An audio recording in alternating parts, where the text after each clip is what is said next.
Today is June 20th, 2022. My name is Rob Carr of Kalamazoo Right to Life, and this is Pro-Life Week. Well, a few things in the news today. First off, on Friday, 20 Democratic senators and representatives wrote a letter to the CEO of Google asking that the tech giant remove pregnancy care centers from being included when a person searches for abortion clinics or abortion pills. So if a person is searching for abortion services, maybe that person should be able to find alternatives for abortion. Maybe the person is just not sure of what she wants to do, so she's looking for all of her options. And a pregnancy care center may very well be the option she eventually decides on. So why is giving women more choices wrong for her? If she deserves an informed choice, shouldn't she be allowed to see all the choices available to her, whether they are pro-life or pro-choice? Now, I'm thinking about our own Kalamazoo Right to Life website.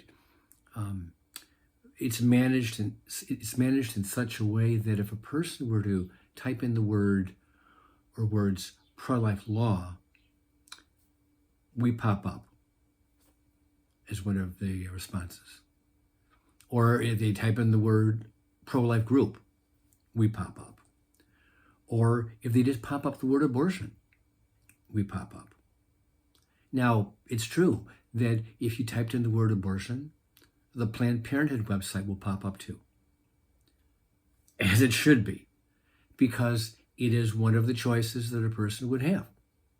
So, it doesn't make any sense to me that Google should cave to these Democrats' request to censor pregnancy care centers from Google. People deserve all the options, all the information they need, all the services provided.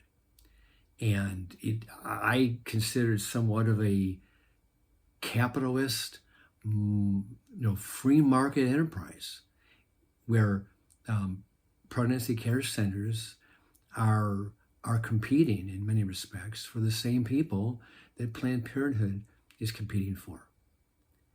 Obviously, Planned Parenthood wants them so they can kill, and the pregnancy care centers are there so they can save. And that's basically about the big difference, which is a huge, huge difference. So Google, do the right thing. Do not cave into this request. Allow both clinics and care centers to be accessible to people searching on Google for abortion services. Second is, I stand corrected.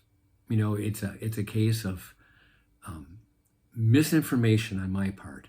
But last week I made a big deal of the fact that 4 or 5 pregnancy care centers and or pro-life groups had been targeted by radical pro-abortion people in response to this whole Dobbs overturning Roe v. Wade case.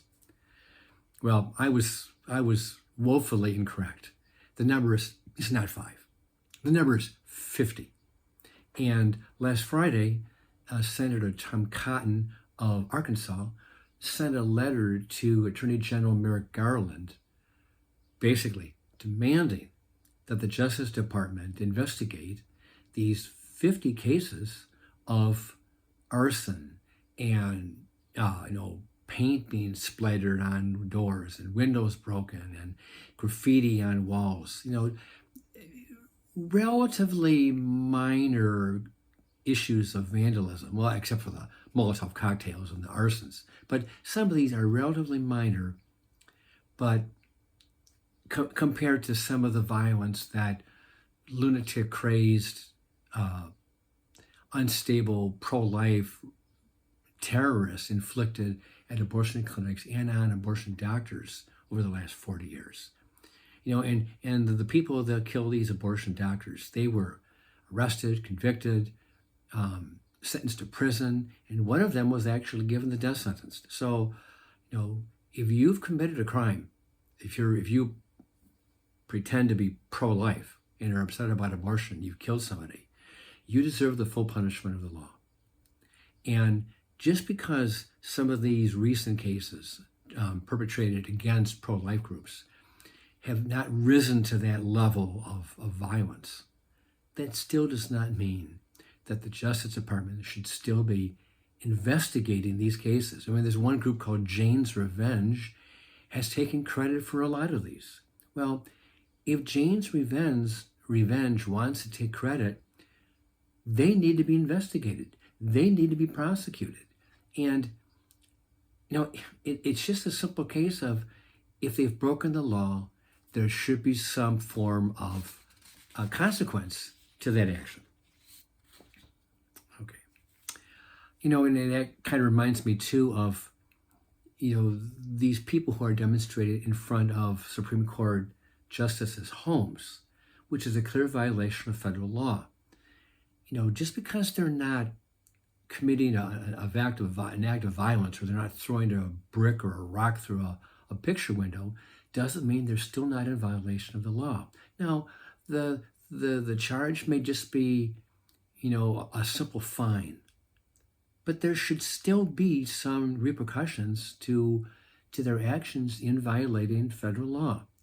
And as of right now, the Biden administration and the Justice Department has basically done nothing to block or prevent these people from demonstrating. Yeah, we've got U.S. Marshals who are on the lawns of these justices' homes, but they're not arresting anybody. They're just there to make sure that nobody throws a brick through a window or takes a gun out. But if it's in violation of the law, these justices' homes, their families, their children, their property needs to be protected. And if you're in violation of the law, you need to be arrested and most likely fined. But it has to stop. It has to stop. Last, today is, like I said in the beginning, June 20th. And it is a federal holiday. It's the officially observed day for Juneteenth, which is our newest federal holiday. So what is Juneteenth? Well, I'm sure most of you know by now, but on June 19th, 1865, a Union general stationed in Galveston, Texas, issued a proclamation telling, I think it was up to like 200,000 blacks living in that part of Texas, that they were no longer slaves, that they were free American citizens. And ever since then, in many, many areas in the South, it was considered like Independence Day for black families, because it was the day that finally ended slavery in America. And I'd like to think that by a comparison, that when the government reopens tomorrow on Tuesday, that the Supreme Court will issue its Dobbs decision. Now remember, the courts usually make their new announcements on Mondays, every Monday of the week. Well, obviously Monday, the federal government is closed today because of June 19th federal holiday. So they'll do it tomorrow. So maybe tomorrow the courts could rule Dobbs will overturn Roe v. Wade. And, it'd be nice to think that there's a connection there. Juneteenth, in many respects, finally put the nail in the coffin to the 1857 Dred Scott decision that declared the black people could never become citizens because they were an inferior race.